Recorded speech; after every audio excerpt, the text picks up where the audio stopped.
Hello engineers, कैसे हैं आप लोग। आई होप कि आप सभी अच्छे होंगे। टारगेट जेई सीरीज में आज से हम नया सब्जेक्ट स्टार्ट करने वाले हैं जिसका नाम है डीसी जनरेटर।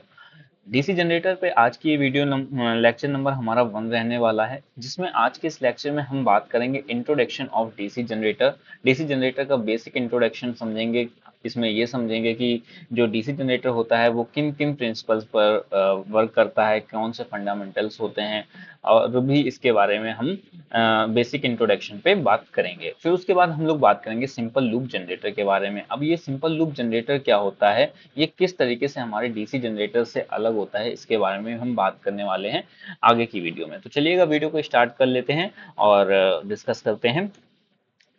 दोस्तों, जैसे कि मैंने आपको अपनी बेसिक जो मैंने आपको लिए वीडियो बनाई थी टारगेट जेई की, उसमें मैंने आपको पहले ही बताया हुआ था कि जो भी टारगेट जेई सीरीज में हमारी वीडियोस आएंगी उसमें मैं अपने हैंड रिटन नोट्स से ही आपको डेटा प्रोवाइड करूंगा, पॉइंट टू पॉइंट आपको डेटा मिलेगा।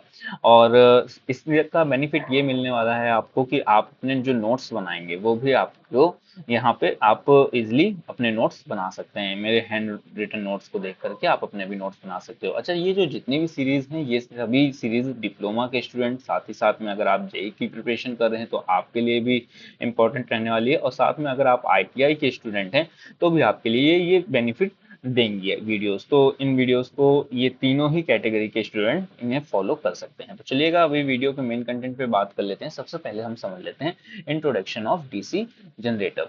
देखो, डीसी जनरेटर यहाँ पे मैं लिख देता हूँ, डीसी जनरेटर। तो डीसी जनरेटर होता क्या है। देखो, यहाँ से नाम से ही समझ में आ रहा है कि जनरेटर, जनरेटर का मतलब क्या होता है कि कोई चीज जनरेट किया जा रहा है, कोई चीज बनाई जा रही है। राइट। अगर कोई चीज बनाई जा रही है तो क्या चीज बनाई जा रही है, डीसी बनाई जा रही है, डीसी सप्लाई बनाई जा रही है। एक ऐसा डिवाइस, डीसी जनरेटर क्या होता है, एक ऐसा डिवाइस होता है जो कि डीसी सप्लाई को जनरेट करता है, डीसी सप्लाई को बनाता है। तो ये तो एक हमारी होगी बेसिक सी परिभाषा कि डीसी जनरेटर क्या होता है, ये डीसी सप्लाई को जनरेट करता है। डीसी जनरेटर में क्या होता है, बेसिकली मेन पॉइंट्स यहाँ पे ये है कि डीसी जनरेटर हमारी मैकेनिकल एनर्जी को इलेक्ट्रिकल एनर्जी में कन्वर्ट करता है।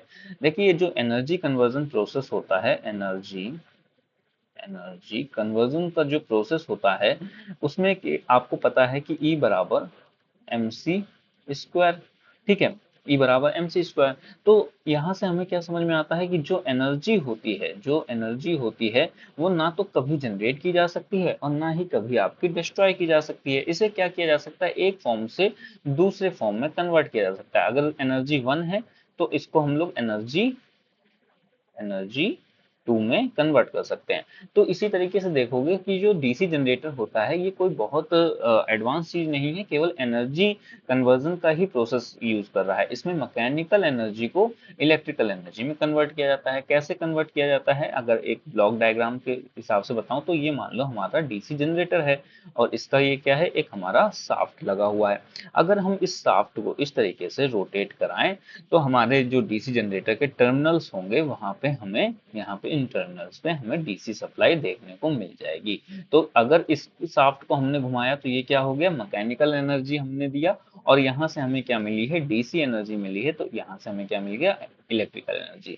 तो वही चीज है कि मैकेनिकल एनर्जी को इसने इलेक्ट्रिकल एनर्जी में कन्वर्ट कर दिया।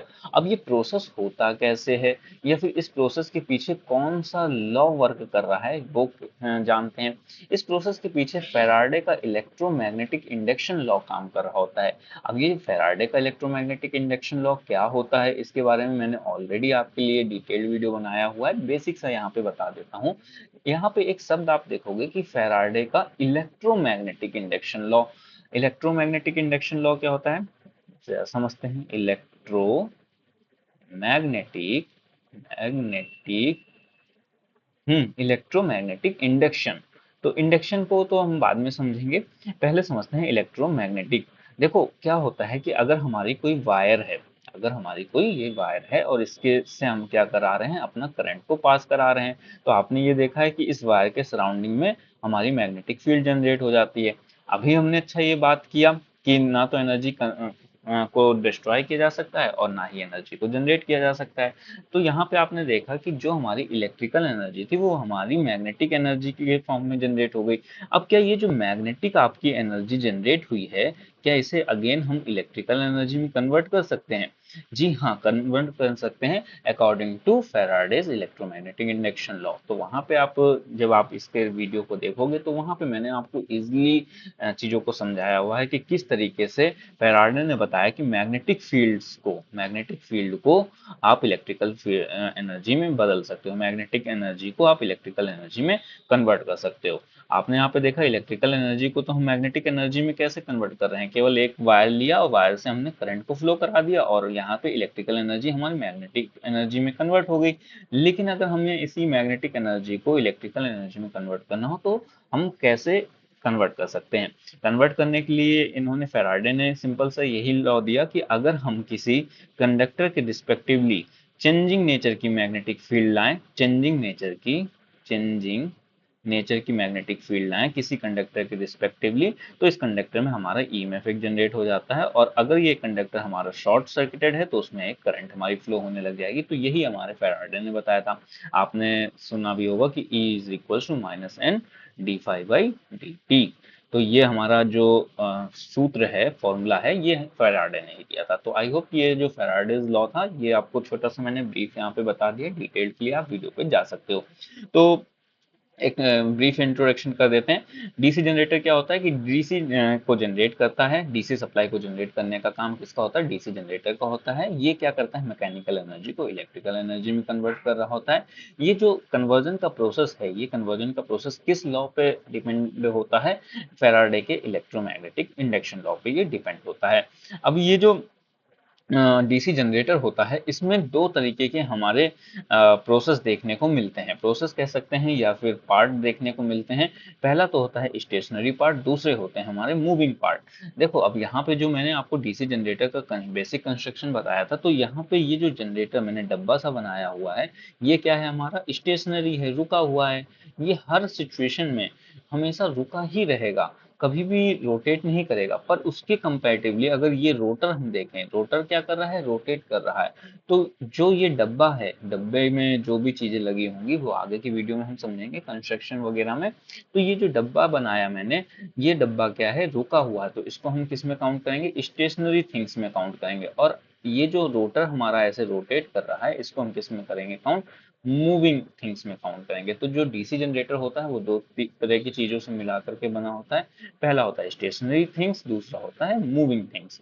और यहाँ पे अगला मैंने पॉइंट भी यही मेंशन किया हुआ है कि दो मैकेनिज्म होते हैं, स्टेशनरी और रोटेशनरी। अब नेक्स्ट हमारा पॉइंट है कि ये जो हमारा डीसी जनरेटर होता है इसमें ये हमारा जो डीसी जनरेटर होता है ये फ्लेमिंग के राइट हैंड रूल पर डिपेंड होता है। अब यहाँ पे एक नोट पॉइंट हमेशा याद रखना कि जो डीसी जनरेटर होगा वो फ्लेमिंग के क्या है? दो रूल हैं। एक है हमारा लेफ्ट हैंड रूल, एक है हमारा लेफ्ट हैंड रूल और एक है हमारा सॉरी, ये थोड़ा सा पेन मेरा नहीं चल रहा है, जस्ट वेट। हाँ, व्हाट हैपेंड? हाँ, एक है हमारा फ्लेमिंग का राइट हैंड रूल और एक है हमारा फ्लेमिंग का लेफ्ट हैंड रूल। तो ये फ्लेमिंग का जो राइट हैंड रूल होता है ये हमारा एप्लीकेबल होता है डीसी मोटर्स में। और जो हमारा फ्लेमिंग का लेफ्ट राइट हैंड रूल होता है वो हमारा एप्लीकेबल होता है डीसी जनरेटर्स में। तो ये चीज याद रखना, फ्लेमिंग का राइट हैंड जो रूल है वो हमारा डीसी जनरेटर में एप्लीकेबल होता है और फ्लेमिंग का जो लेफ्ट हैंड रूल होता है वो हमारा मोटर्स में एप्लीकेबल होता है। अब राइट हैंड रूल के बारे में भी थोड़ा सा ब्रीफ बता देता हूँ। देखो राइट हैंड रूल में क्या बताया जाता है, जो फ्लेमिंग का राइट हैंड रूल है उसके माध्यम से हम ये पता करते हैं कि अगर हम अपने डीसी जनरेटर के रोटर को रोटेट करें, डीसी जनरेटर के रोटर को मान लो हम इस डायरेक्शन पे रोटेट कराना स्टार्ट कर दें, तो उस रोटर में लगी क्वाइल्स में, जैसे ये है रोटर, हाँ, इसको आप जानते होंगे। ये इस रोटर को अगर हम इस तरीके से रोटेट कराना चालू कर दें तो इस कॉइल में किस डायरेक्शन पे हमारा ईएमएफ जनरेट होगा, अंदर की तरफ होगा या फिर बाहर की तरफ होगा। तो ये चीज कौन बताता है, फ्लेमिंग का राइट हैंड रूल बताता है डीसी जनरेटर में। अगर मोटर हम इसी केस में ले लें तो फ्लेमिंग का लेफ्ट हैंड रूल बताएगा कि डीसी मोटर की डायरेक्शन क्या होगी। अगर हम डीसी मोटर के वाइंडिंग में सप्लाई देते हैं तो डीसी मोटर किस डायरेक्शन पे घूमेगी वो कौन बताएगा, हमारा फ्लेमिंग का लेफ्ट हैंड रूल बताता है। और डीसी अगर हम जनरेटर में से जनरेटर के कॉइल को हम रोटेट कराना चालू कर दें तो जनरेटर किस डायरेक्शन में हमारा ईएमएफ जनरेट करेगा वो हमारा क्या बताता है, फ्लेमिंग का राइट हैंड रूल बताता है। तो आई होप ये आपको समझ में आ गए होंगे सभी पॉइंट्स। ये था हमारा इंट्रो डीसी जनरेटर का। अगर कोई भी डाउट रहता है तो आप मेरे से पूछ सकते हो, मेरे साथ डिस्कस कर सकते हो, ठीक है। अब चलिए हम बात कर लेते हैं सिंपल लूप जनरेटर के बारे में। उससे पहले एक बार अपने इस डैशबोर्ड को मैं क्लियर कर लेता हूं ताकि मैं आपको इजिली सभी चीजों को एक्सप्लेन कर सकूं। Just wait. हाँ, देखो, अभी हमने इंट्रो पार्ट को समझ लिया। अब हम बात करते हैं सिंपल लूप जनरेटर के बारे में। अब सिंपल लूप जनरेटर ये क्या होता है, देखो यहाँ से ही समझ में आ रहा है कि ये है तो एक तरीके का जनरेटर ही। जैसे ये डीसी जनरेटर है वैसे ही ये जनरेटर है, लेकिन ये क्या है कि डीसी जनरेटर के कंपैरेटिवली थोड़ा सा सिंपल है। एक लूप लिया गया है। जैसे आपको पता है कि जो डीसी जनरेटर होगा, मेन जो डीसी जनरेटर होगा वो कंस्ट्रक्शन वाइज काफी ज्यादा कॉम्प्लिकेटेड रहने वाला है, काफी ज्यादा कॉम्प्लिकेटेड होगा। तो उसमें कैसे हमारी ईएमएफ जनरेट हो रही है, उसमें कैसे हमारी ईएमएफ जनरेट हो रही है उसको समझ पाना थोड़ा सा हमारे लिए कॉम्प्लिकेशन का काम बन जाता है। पर अगर हम उसी जनरेटर के एक में क्या करें कि एक हम लूप अलग से ले लें, उसी में जनरेटर में कई सारी हमारी कॉइल्स ऐसे ऐसे ऐसे ऐसे करके लगी होंगी। अब उन कॉइल्स में कोई एक हम कॉइल निकाल लें और उसके बारे में हम स्टडी करें, स्टडी करना चालू कर दें, तो उसी स्टडी को हम क्या कहते हैं, सिंपल लूप जनरेटर स्टडी। ठीक है, आई होप कि ये समझ में आ गया।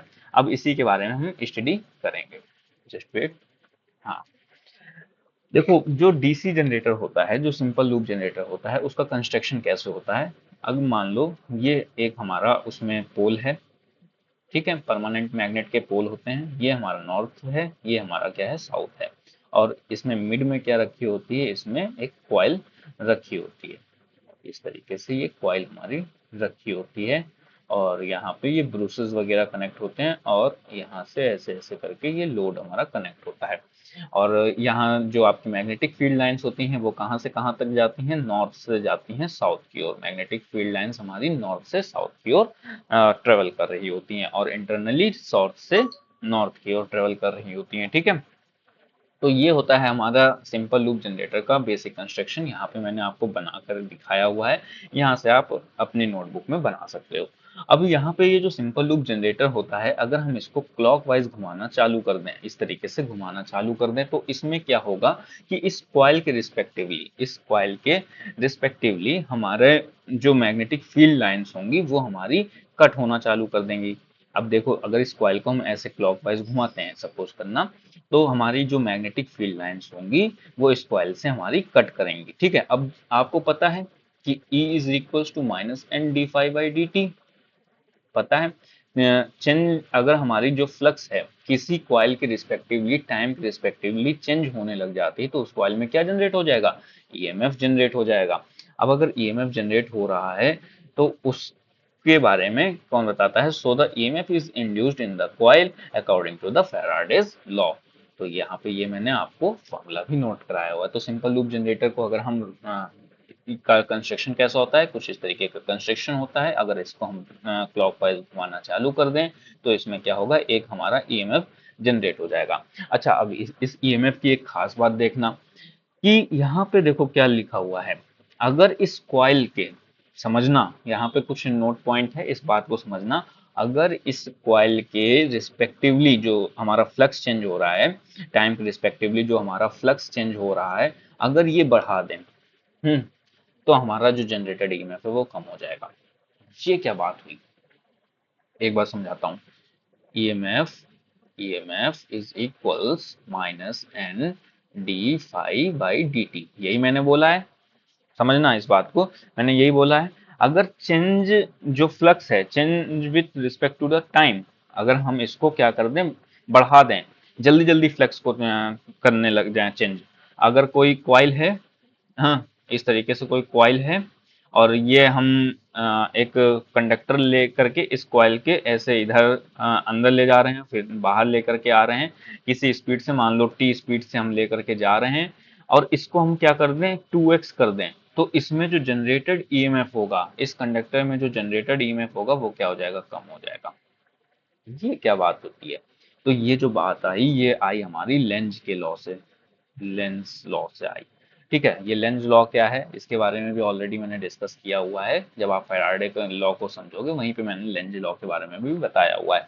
अब आपका कहोगे ठीक है, ये तो समझ में आया, जो आपने लॉज वगैरह बताए हुए हैं सर मेरे को समझ में आ रहा है, पर आप क्या इसको प्रूव कर सकते हो, ऐसा कैसे हो रहा है सर, मेरे को ये जानना है। चलो आओ इसको आज प्रूफ करके देखते हैं, और अच्छे से डीप एनालिसिस करके जानेंगे कि ये क्यों हो रहा है, ताकि इसकी जो इमेज है ना वो आपके माइंड में बिल्कुल सेटल हो जाए, ठीक, कभी भी आप इस चीज को भूल ना पाओ। तो देखते हैं आज की किस तरीके से, अगर हम अपना जो फ्लक्स है, changing flux with respect to the time, अगर हम बढ़ाते हैं तो ईएमएफ हमारा घट जाता है, और अगर इसको हम घटाते हैं तो ईएमएफ हमारा बढ़ जाता है, कैसे होता है। देखो, पहले तो एक चीज समझना कि ये मान लो हमारी एक कॉइल है, ठीक है, इसका एक क्या होगा, बॉटम साइड होगा, एक क्या होगा, हमारा टॉप साइड होगा। अब ये टॉप और बॉटम साइड कैसे जानेंगे, तो एक काम करते हैं, इसके रिस्पेक्टिवली एक एरिया वेक्टर ले लेते हैं, टॉप साइड में के रिस्पेक्टिवली एक एक एरिया वेक्टर ले लेते हैं, इसको एन कैप से डिनोट करते हैं। अब अगर, समझना, यहाँ पे नॉर्थ और साउथ हमने सेम डायरेक्शन पे रखे हैं, नॉर्थ से साउथ इस तरीके से हमारी मैग्नेटिक फील्ड लाइंस जा रही हैं। अगर ये एरिया वेक्टर हमारा इसके डायरेक्शन में है तो हम कितना एंगल लेंगे, 0 एंगल लेंगे। अब क्या हुआ कि ये रोटेट करी हमारी क्लॉकवाइज, ठीक है, ये देखो यहाँ पे मैंने शो किया हुआ है। अगर मैग्नेटिक फील्ड लाइन हमारी इस तरीके से है, और हमारा जो एरिया वेक्टर है वो भी हमारा उसी की डायरेक्शन में है, तो हमारा एरिया वेक्टर और मैग्नेटिक फील्ड लाइन के बीच में एंगल कितना हुआ, 0 डिग्री हुआ। अब अगर हमने अपनी कंडक्टर को रोटेट करा दिया, हमने अपनी कॉइल को क्लॉकवाइज रोटेट करा दिया, तो हमारा जो एरिया वेक्टर होगा वो नीचे चला जाएगा, और फिर उसकी एरिया वेक्टर और हमारे मैग्नेटिक फील्ड लाइन के बीच में एंगल कितना बना, 90 डिग्री बना। तो उसका ये कुछ इस तरीके से डायग्राम आएगा। अब अगर हमने अपनी कॉइल को घुमाया, फिर से रोटेट कराया, तो हमारा एरिया वेक्टर कुछ बैक साइड चला गया, तो अब कितना एंगल हमारा बना, 180 डिग्री बना। अब अगर हमने अपने एरिया वेक्टर को, फिर से हमने अपनी कॉइल को घुमाया और एरिया वेक्टर क्या हो जाएगा, अप साइड चला जाएगा, तो कितना डिग्री एंगल बना, 270 डिग्री बना। फिर से हमने अपनी कॉइल को घुमाया तो कितना डिग्री हमारा एंगल बना, यहाँ पे 360 डिग्री एंगल बना। ठीक है, तो यहाँ पर से आपको समझ में आया कि जिस तरीके से हम अपने कॉइल को घुमा रहे हैं तो कितने कितने डिग्री एंगल बन रहा है। अब यहाँ पे समझते हैं कि जो हमारा फ्लक्स है, फ्लक्स का अगर हम ग्राफ बनाना चाहें और ईएमएफ का जनरेशन ग्राफ बनाना चाहें तो किस तरीके से बनेगा। अगर मैं चाहूं कि मैं एक ऐसा ग्राफ प्लॉट करूं कि पता चले कि जिस तरीके से ये हमारी कॉइल रोटेट कर रही है, कभी 0 डिग्री पे है, कभी 90 डिग्री पे है, कभी 180 डिग्री पे है, तो जैसे जैसे ये कॉइल हमारी रोटेट कर रही है उसके रिस्पेक्टिवली, इस कॉइल के रिस्पेक्टिवली कितना हमारा फ्लक्स कटिंग हो रहा है, ये हम जानना चाहते हैं। तो ये हम कैसे जान सकते हैं, phi is equals to N B A cos phi से, इस फॉर्मूले के थ्रू हम जान सकते हैं। आपको ये फॉर्मूला पता होगा, बेसिक इंजीनियरिंग में आपको बताया गया है, phi is equals to N B A cos phi. अब अगर यहाँ पे समझो, यहाँ पे कॉइल का जो एरिया वेक्टर है और मैग्नेटिक फील्ड का जो एरिया वेक्टर है वो हमारा 0 डिग्री है, यहाँ पे मान लो 0 डिग्री है, तो हमारा क्या होगा, कॉस फाई की वैल्यू कितनी होती है, एन बी ए 0 होती है, अब कॉस फाई की वैल्यू कितनी होती है, 1 होती है ना, तो एन बी आ जाएगा। अब इसी की जगह अगर 90 डिग्री है, 90 डिग्री हम ले लें, तो क्या होगा हमारा, यहाँ पे 0 आएगा, क्योंकि cos 90 की वैल्यू कितनी होती है, 0 होती है। अब अगर हमारा ये 180 डिग्री ले लिया जाए, उस कंडीशन में क्या होगा, -1 वैल्यू होती है cos 180 की, तो यहाँ पे -NVA हो जाएगा। अब अगर 270 डिग्री पे हम अपना देखें कि कितना हमारा फ्लक्स कटिंग हो रहा है कॉइल के रिस्पेक्टिवली, तो उस कंडीशन पे आप क्या देखोगे कि 270 पे अगेन हमें 0 देखने को मिलता है। तो कॉस 270 डिग्री का क्या वैल्यू होती है, 0 होती है, तो यहाँ पे अगर 0 रखेंगे इस जगह पे तो हमारी वैल्यू क्या हो जाएगी, 0 हो जाएगी। और cos 360 डिग्री पे अगेन हमें एन बी ए देखने को मिलता है। तो आपने देखा कि जैसे जैसे हमारी कॉइल रोटेट कर रही है, हमने अपने cos थीटा की जगह पे उसके रोटेशन एंगल को पुट अप किया और cos की वैल्यू जैसे जैसे पुट गई तो हमें इस तरीके से यहाँ पे ये देखने को मिला, राइट। तो अब इसी का हम क्या करते हैं, ग्राफ प्लॉट कर लेते हैं। अगर ये 0 डिग्री पे है तो हमें क्या मिल रहा है, मैक्सिमम वैल्यू मिल रही है पॉजिटिव साइड में। तो हमने यहाँ पे ये क्या लिया है, फ्लक्स लिया है, और यहाँ पे क्या लिया है, टाइम लिया हुआ है। मैक्सिमम वैल्यू मिलेगी पॉजिटिव साइड में मिलेगी, यहाँ पे ये हमने मैक्सिमम वैल्यू ले ली। जैसे हमारा कॉस 90 पे आता है, 90 डिग्री एंगल हमारा बनता है एरिया वेक्टर और मैग्नेटिक फील्ड लाइन का, तो उस समय पे हमारी जो फ्लक्स कटिंग की वैल्यू है वो 0 हो जाती है, मतलब कि कुछ भी हमारा फ्लक्स कट नहीं हो रहा होता है। अभी समझ ना, जिस कंडीशन पे अभी है, अगर ये हमारी कॉइल है और 90 डिग्री पे है, मतलब कि तब क्या होगा, हमारा कोई भी फ्लक्स कटिंग नहीं हो रहा होगा। तो यहाँ पर इस तरीके से ये ग्राफ बन के आता है। अब अगर ये हमारा 180 पे होता है तब क्या होता है, मैक्सिमम वैल्यू होती है बट निगेटिवली, ठीक है। तो इस तरीके से यहाँ पे मैक्सिमम जाएगा पर निगेटिव साइन के साथ जाएगा। 270 डिग्री पे अगर हम देखते हैं तो हमारा क्या होती है, वैल्यू 0 मिलती है कॉस फाई की, कोई भी हमारा फ्लक्स कटिंग नहीं मिलेगा 270 डिग्री पे, ठीक है। और जैसे हमारी 360 डिग्री पे जाती है तो मैक्सिमम मिलता है पॉजिटिव साइड पे, और इस तरीके से यहाँ पे। तो यहाँ पे आपने देखा कि जैसे जैसे हमारी कॉइल है रोटेट कर रही है, वैसे वैसे उसके रिस्पेक्टिवली किस तरीके से हमारा फ्लक्स जो है, हाँ, वो हमारी कॉइल के रिस्पेक्टिवली कैसे कटिंग वगैरह अपने आप को बदल रहा है। कभी मैक्सिमम होता है, कभी 0 होता है, कभी निगेटिवली मैक्सिमम होता है, फिर अगेन 0 होता है। तो यहाँ पे आपको ये देखने को मिला, जैसे जैसे एंगल बदलेगा, एरिया वेक्टर, कॉइल घूमेगी, एरिया वेक्टर का एंगल बदलेगा मैग्नेटिक फील्ड लाइन के साथ में, वैसे वैसे हमारा फ्लक्स कटिंग भी बदलेगा। तो यहाँ पर से एक आपके सामने जेई एग्जाम्स वगैरह में क्वेश्चन पूछ लिया जाता है कि 270 डिग्री पर फ्लक्स कटिंग कितना होगा। तो 270 पर आपको पता है, यहाँ पे वैल्यू रखोगे, 270 पे कॉस की वैल्यू कितनी होती है, 0 होती है, और आपकी फ्लक्स कटिंग कितनी होगी, कॉइल के रिस्पेक्टिवली 0 होगी। या फिर अगर आप इसको पिक्चर के थ्रू भी याद करना चाहो तो आप पिक्चर के थ्रू भी याद कर सकते हो। अगर एरिया वेक्टर को हम ऊपर कर दें और मैग्नेटिक फील्ड लाइन को यहाँ कर दें तो आप देखोगे कि ऐसे ऐसे होकर के जाएगी, तो कोई भी हमारी मैग्नेटिक फील्ड लाइन इसके को कट नहीं कर रही है, तो यहाँ पे हमारी 0 हो जाएगी, ठीक है। तो ये आपको जो मैंने ग्राफ प्लॉट करके बताया है ये समझ में आ गया होगा।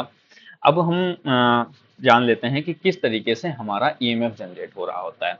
चलिए ईएमएफ के बारे में भी जान लेते हैं। ईएमएफ के बारे में जानने से पहले इसको एक बार रोटेट करा रफ कर देता हूँ, ठीक है। अब अपने पेन को ले लेते हैं। अब यहाँ पे ईएमएफ के बारे में जान लेते हैं। देखो, आपको पता है E is equals to minus D phi by D T होता है। अब अगर ये फाई की जो वैल्यू है वो हम यहाँ पे रख दें तो हमें क्या देखने को मिलेगा, E is equals to minus N B A cos phi, और अपॉन में डी टी। अब यहाँ पे जो ओमेगा, सॉरी, यहाँ पे जो एंगल होता है इसको हम क्या कहते हैं, ओमेगा टी कहते हैं, ठीक है। तो E इज इक्वल्स टू कितना हो जाएगा, एन बी ए, और यहाँ पे अंदर क्या हो जाएगा, minus sine omega T into omega. इसका क्या करेंगे, डिफ्रेंशिएशन कर देंगे with respect to the time. अब अगर इसको बाहर लेकर के आते हैं तो हमें क्या मिलता है, E M F, E is equals to N B A omega sine omega T. तो अगेन ओमेगा टी को हम किस में कन्वर्ट कर देंगे, फाई में कन्वर्ट कर सकते हैं, या फिर ओमेगा टी भी रहने देंगे तो भी कोई प्रॉब्लम नहीं है। तो अब यहाँ पर देखो, हमें ओवरऑल फॉर्मूला क्या मिला, n is equals to N B A sine, यहाँ पे ओमेगा है, साइन थीटा। ये हमें क्या मिला, ओवरऑल मिला। अब अगेन जैसे ही यहाँ पे देखो, मैं साइन 0 की वैल्यू रखूंगा, यहाँ पे अगर हमारा एरिया वेक्टर इस तरफ है और मैग्नेटिक फील्ड लाइंस की भी डायरेक्शन इस तरफ है, तो दोनों के बीच में एंगल कितना बना, 0 डिग्री बना। तो अगर 0 वैल्यू को मैं यहाँ पे रखूँ, साइन 0 की वैल्यू, तो यहाँ पे मुझे क्या मिलेगा, 0 मिलेगा। तो मतलब कोई भी ईएमएफ नहीं बन रहा है इस कंडीशन पे। तो अगर आपसे एमसीक्यूज में वगैरह में जेई क्वेश्चन में पूछा जाता है कि अगर हमारा एंगल 0 है तो उस कंडीशन पे ईएमएफ कितना जनरेट होगा, तो यहाँ पे 0 जनरेट होगा, ठीक है। अब अगर मान लीजिए हमारा एरिया वेक्टर डाउन साइड में है और मैग्नेटिक फील्ड लाइन इस तरफ में है, तो एंगल कितना है, 90 है। तो 90 की वैल्यू क्या होती है, 1 होती है। तो यहाँ पे एन बी ए ओमेगा, तो मतलब मैक्सिमम वैल्यू आपको यहाँ पे देखने को मिलेगी। तो यहाँ से इस तरीके से ग्राफ जाएगा। अगेन 180 पे आपको क्या देखने को मिलेगा, साइन 180 की वैल्यू क्या होती है, जीरो होती है। तो अगेन आपकी यहाँ पे वैल्यू जीरो हो जाएगी। 270 पे आपकी साइन की वैल्यू कितनी होती है, -1 होती है। तो यहाँ पे आपको minus N B A omega देखने को मिलेगा। और 360 पे अगेन आपको साइन 360 की वैल्यू कितनी होती है, साइन 360 की वैल्यू होती है जीरो। तो अगेन आपको क्या वैल्यू देखने को मिलेगी, जीरो देखने को मिलेगी। तो ये तो था कि किस तरीके से ग्राफ हमारा प्लॉट हो रहा है। ये दो फॉर्मूले हैं, इन दो फॉर्मूलों को आपको याद रखना है, और किसी भी एंगल पे अगर आपसे पूछ लिया जाता है तो यहाँ से आप बता सकते हो। कभी आपसे एमसीक्यू में पूछ लिया जाता है कि 90 डिग्री पे आपका फ्लक्स जनरेशन कितना होगा, तो कॉस 90 की वैल्यू कितनी होती है, जीरो होती है। तो यहाँ पे फ्लक्स जनरेशन होगा, सॉरी फ्लक्स कटिंग कितना होगा, जीरो होगा। ठीक है, वही जगह पे अगर आपसे पूछा जाता है कि 90 डिग्री पे आपका ईएमएफ जनरेशन कितना होगा कॉइल पे, तो वो आपका क्या होगा, मैक्सिमम आपको देखने को मिलेगा। ठीक है, तो यहीं से आप देखोगे कि यहाँ पे आपकी साइन वेव देखने को मिलती है, यहाँ पे साइन वेव आपको देखने को मिलती है। तो यहाँ पे अगर आप इन ग्राफ्स को थोड़ा सा एक दूसरे से कंपेयर करो, तो देखो जिस समय हमारा फ्लक्स मैक्सिमम है उस समय क्या है, हमारा ईएमएफ जनरेशन मिनिमम है। जिस समय हमारा फ्लक्स जनरेशन मिनिमम है, जीरो है, उस समय हमारा जो ईएमएफ है वो मैक्सिमम है। इसी तरीके से जब हमारा ये निगेटिवली है तब हमारा जीरो है, और यहाँ पे जब ये जीरो है तब ये क्या है, हाईएस्ट निगेटिवली है। और जब ये हमारा वैल्यू यहाँ पे पॉजिटिव है, अगेन हमारी बिगनिंग पॉइंट में है, तो हमारे यहाँ पे वैल्यू ईएमएफ जनरेशन की जीरो है। तो यहाँ से ये बात सही निकल के आती है कि जो फेराडे ने अपना प्रिंसिपल दिया था, E is equal to minus N D phi by D T, वो हमारा सही है। तो यहाँ से मैंने ये आपको समझा दिया कि किस तरीके से हमारा फ्लक्स कटिंग जैसे जैसे बढ़ता है वैसे वैसे ईएमएफ हमारा कम हो रहा होता है। तो यहाँ से मैंने आपको ये समझा दिया है। आई होप कि आपको ये सभी चीजें समझ में आ गए होंगी। ये देखो इस तरीके से यहाँ पे आप अपने नोटबुक में भी लिख सकते हो, यहाँ पे मैंने सभी चीजें आपको एक्सप्लेन किया हुआ है। अब यहाँ पे कुछ नोट पॉइंट हैं, और फिर उस नोट पॉइंट्स के बाद में हम अपनी इस वीडियो को क्लोज करने वाले हैं। नोट पॉइंट क्या है कि आपने यहाँ पे क्या देखा, जैसे जैसे ये सिंपल लूप जनरेटर था, सिंपल लूप जनरेटर में हम की बात कर रहे थे, डीसी जनरेटर की बात कर रहे थे। तो हमारी जनरेट क्या होनी चाहिए थी, डीसी जनरेट होनी चाहिए थी। पर यहाँ पे तो आपको देखने को मिला कि ये तो एसी जनरेट हो रही है। जैसे जैसे हम अपनी कॉइल को क्या कर रहे हैं, रोटेट करा रहे हैं, वैसे वैसे तो यहाँ पे एसी जनरेट हो रही है। इस तरीके से देखो ये किसकी वेव फॉर्म है, एसी की वेव फॉर्म है ना। डीसी की वेव फॉर्म तो इस तरीके से होती है ना, राइट। डीसी की कैसी होती है, ऐसी होती है। एसी की कैसी होती है, ऐसी होती है। तो फिर ये तो एसी की वेवफॉर्म है। तो मतलब कि आप यहाँ से ये कंक्लूजन निकाल सकते हो कि कॉइल में तो हमेशा आपकी एसी ही जनरेट होगी, डीसी कभी जनरेट नहीं होती कॉइल में। अब डीसी को कन्वर्ट किया जाता है डीसी जनरेटर में। एक्चुअल में कोई भी जनरेटर आपका डीसी नहीं जनरेट कर रहा है, डीसी जनरेट हो ही नहीं रही है। कॉइल में तो आपकी एसी ही जनरेट हो रही है, राइट। कॉइल में एसी ही जनरेट आपकी हो रही है। अब इसको आप क्या कर रहे हो, कम्यूटेटर के माध्यम से, क्या कर रहे हो, डीसी में कन्वर्ट कर रहे हो। यहाँ पे अगर आप देखो मैंने क्या यूज किया हुआ है, यहाँ पे रफ कर देता हूँ, जस्ट वेट। यहाँ पे देखो थोड़ा सा स्ट्रक्चर, यहाँ पे देखो मैंने क्या यूज किया हुआ है, स्लिप रिंग यूज की हुई है, स्लिप रिंग यूज की हुई है। अगर मैं स्लिप रिंग को यूज करता हूँ तो इसी तरीके से हमारा आउटपुट भी क्या मिलेगा, एसी मिलेगा। अगर मैं स्लिप रिंग को यूज करता हूँ तो हमारा आउटपुट क्या होगा, एसी होगा। अगर मैं स्प्लिट रिंग को यूज करता हूँ, स्प्लिट रिंग को यूज करता हूं, तो हमारा आउटपुट क्या होगा, डीसी होगा। तो इस बात को समझना कि कभी भी कॉइल में आपकी डीसी जनरेट नहीं होती, कॉइल में आपकी क्या जनरेट होती है, एसी जनरेट होती है। अगर आप डीसी वेवफॉर्म चाहते हो तो आपको क्या करना होगा, स्प्लिट रिंग यूज करना होगा। अगर आपको सेम कंस्ट्रक्शन होता है डीसी जनरेटर और एसी जनरेटर का, बिल्कुल सेम कंस्ट्रक्शन होता है, बस थोड़ा सा आर्मेचर वाइंडिंग और भी चीजों में बदलाव हो जाता है, पर जो बेसिकली होती हैं चीजें वो सभी एक ही होती हैं। बस स्लिप रिंग और स्प्लिट रिंग का बदलाव होता है, ठीक है। बेसिक कंस्ट्रक्शन सेम होता है। अगर आपने स्प्लिट रिंग लगा दिया तो आपको आउटपुट में क्या मिलेगी, डीसी मिलेगी। ये नोट पॉइंट है। अगर स्प्लिट रिंग आपने लगा दिया तो आपको क्या मिलेगा, आउटपुट में डीसी मिलेगा। स्प्लिट रिंग कैसी होती है, कुछ इस तरीके से होती है, यहाँ पे ऐसे और ऐसे, और यहाँ पे क्या लगा होता है, आपका ब्रशेस लगा होता है, ठीक है। और जो स्लिप रिंग होती है, स्लिप रिंग जो होती है वो कैसी होती है आपकी, अलग अलग, जो कॉइल आपकी आ रही है ना, वो अलग अलग आपकी रिंग से कनेक्ट होगी, ठीक है। जो स्प्लिट रिंग होगी वो बीच से आपकी क्रैक होगी और अलग अलग होगी, मतलब स्प्लिट होगी, अलग अलग होगी। जो स्लिप होगी वो एक पूरी हमारी रिंग होगी, और पूरी रिंग के साथ में अलग अलग हमारी लूप के टर्मिनल जुड़े होंगे, ठीक है। दूसरा हमारा नोट पॉइंट क्या देखने को मिलता है कि जो जब भी कॉइल हमारी 90 डिग्री या फिर 270 डिग्री पे होती है, उस कंडीशन पे आपकी जो मैग्नेटिक फील्ड होता है, जो magnetic field rate of change of flux जो होता है वो क्या होता है, हमारा जीरो होता है। बस उस कंडीशन पे क्या होता है, ईएमएफ हमारा मैक्सिमम देखने को मिलता है, ठीक है। ये मैंने आपको यहाँ पे समझाया हुआ है, ग्राफ देखोगे, एनालिसिस करोगे, ये पॉइंट क्लियर हो जाएगा। यहाँ पे देखो 90 डिग्री पे, 90 डिग्री पे और 270 डिग्री पे फ्लक्स कटिंग कितना है, जीरो है, पर उसी केस में हमारा ये और यहाँ पे मैक्सिमम आपको वैल्यू देखने को मिलेगी। इसी तरीके से हमारा थर्ड पॉइंट भी है कि क्वाइल पे, अगर हमारी क्वाइल हमारी 0 डिग्री, 180 डिग्री या 360 डिग्री पर है, तो ऐसी कंडीशन पे मैक्सिमम आपका फ्लक्स कटिंग होगा, मैक्सिमम फ्लक्स कटिंग होगा। बस उस समय आपका जो जनरेशन होगा ईएमएफ का, वो आपका मिनिमम होगा, या फिर आप कह सकते हो जीरो होने वाला है। तो ये था हमारा आज का वीडियो, जिसमें आज हमने बात किया इंट्रोडक्शन के बारे में, और हमने बात किया सिंपल रूप जनरेशन के वर्किंग के बारे में। मुझे लगता है कि जो भी चीज़ें थी मैंने आपको इजीली समझाया है, और आपको सभी चीज़ें समझ में आई हैं। बाकी मैंने आपको हमेशा बोला है, जब मैंने आपके साथ में डिस्कस किया था कि जब जो टारगेट जे सीरीज है उसमें क्या होगा कि आपको आपको मैं थ्योरी लेक्चर यहाँ पे प्रोवाइड करूंगा, और आपको उसका रिवीजन करके आपको टॉपिक वाइज एमसीक्यू सॉल्व करने हैं। आपको टॉपिक वाइज एमसीक्यू सॉल्व करने हैं, और टॉपिक वाइज एमसीक्यू सॉल्व करने के लिए आपको कहाँ जाना है, मेरी वेबसाइट पे जाना है।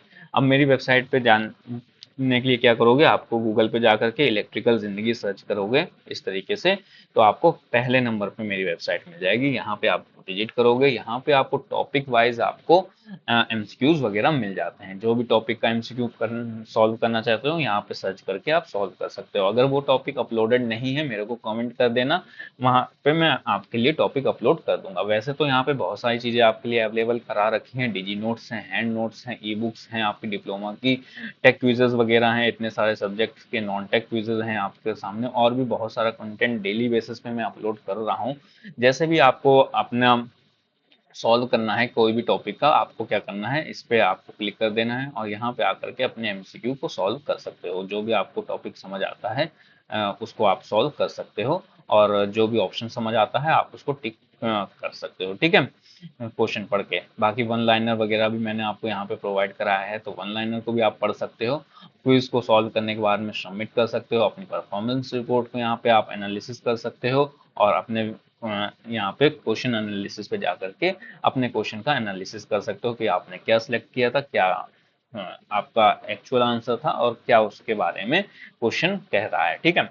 तो उसका आप डीप एनालिसिस वगैरह भी कर सकते हो। तो वेबसाइट बहुत ज़्यादा हेल्पफुल है, बहुत सारा कंटेंट आपको फ्री ऑफ कॉस्ट मिल रहा है। कोई भी क्विज़ के लिए आपको किसी भी तरीके के चार्ज पे करने की जरूरत नहीं है, तो इसका बेनिफिट लेना। और अगर वीडियो पसंद आती है, चैनल अच्छा लगता है, कंटेंट मेरा अच्छा लगता है, तो आप मेरे वीडियो को लाइक करिएगा। चैनल से जुड़ने के लिए आप चैनल को सब्सक्राइब भी कर सकते हो। बाकी अगर किसी भी तरीके की क्वेरी रहती है, तो आप मेरे इन सभी सोशल मीडिया अकाउंट्स वगैरह में जुड़ करके मुझसे आप डिस्कस कर सकते हो। बिजनेस क्वेरी वगैरह के लिए आप मेरी वेबसाइट पे आ सकते हो। तो आपने अभी तक की वीडियो को देखा, उसके लिए थैंक यू सो मच। चलिएगा, मिलते हैं नेक्स्ट वीडियो में नेक्स्ट टॉपिक के साथ में। तब तक के लिए टेक केयर, बाय बाय।